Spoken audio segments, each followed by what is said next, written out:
Hello and welcome to Navigating the Truth. It's been a little while since I put out a video, but it is Women's International Day, March 8th. So I thought I'd put this one out, and this will be in the series of the Red Water video that I had put up a few months back. So hello and welcome to Navigating the Truth. Sometimes it helps to step back and look at ourselves the way an anthropologist might, as if we were observing human culture from the outside. Anthropologists like Margaret Mead spent their life studying how different societies understand some basic parts of life. Things we assume are universal often turn out to be shaped by culture, tradition, and the stories people tell each other. One of those things is how societies view the natural cycles of the human body, especially the cycles of women.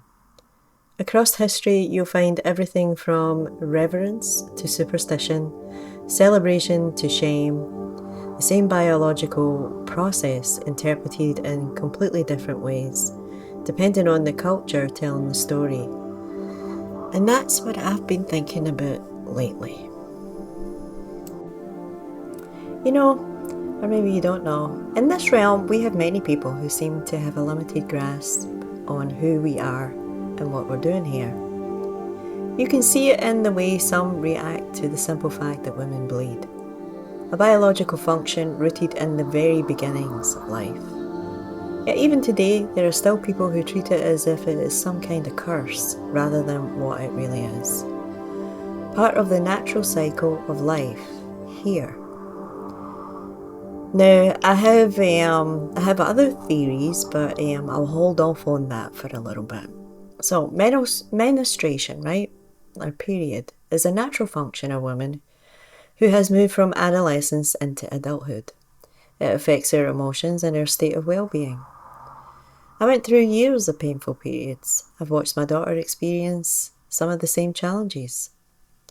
Years ago, I was trying to understand more about a woman's cycle and the role of blood in the body. I began experimenting with food and diet to see if it made any difference, and it did. But athletes will tell you, like the females will tell you, that there are times when their menstruation would cease, like it would stop. Eating disorders can also affect it.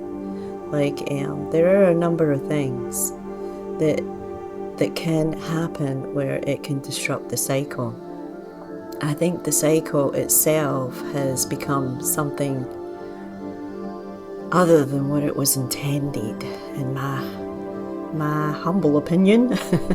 So let me go back to this. So now when we look back at stories told in far off times about women in red water, they were often practical realities behind them.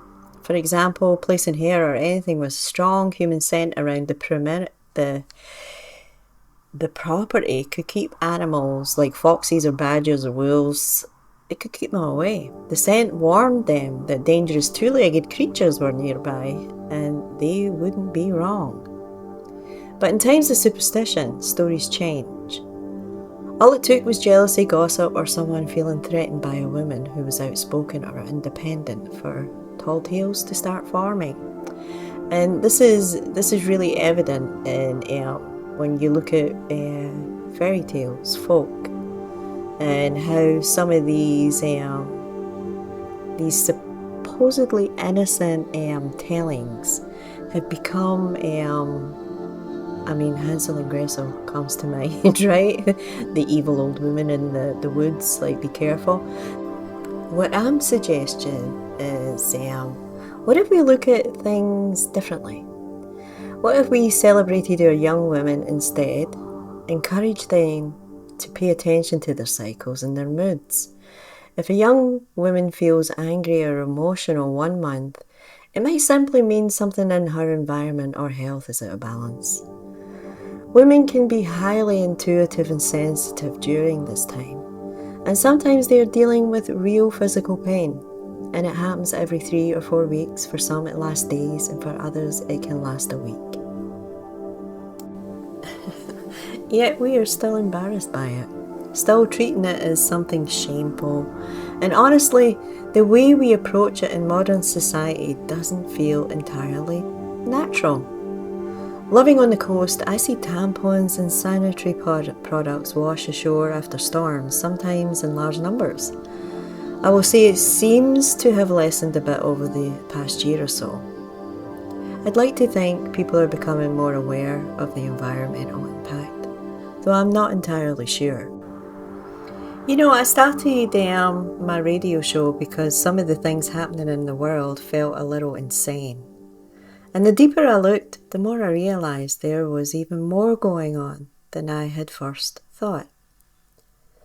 I see the show as it's like a public service rather than a career, a place to talk, to listen, and sometimes to learn. Over the years, I've interviewed some interesting people. I'm not promoting every viewpoint as truth, but I enjoy hearing different perspectives, asking questions, and occasionally discovering something new.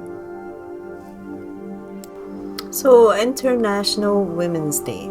I thought that would be a good day to make this video. Actually, I'm a day before. It's March 8th, so depending on the clock where you are, it's either tomorrow or it's just about arriving.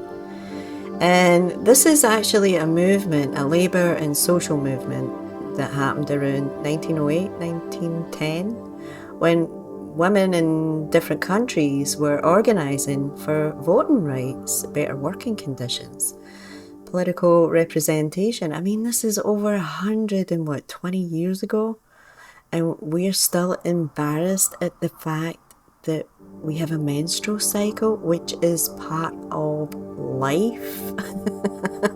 So, I mean, really, it's about time that we relaxed on certain things,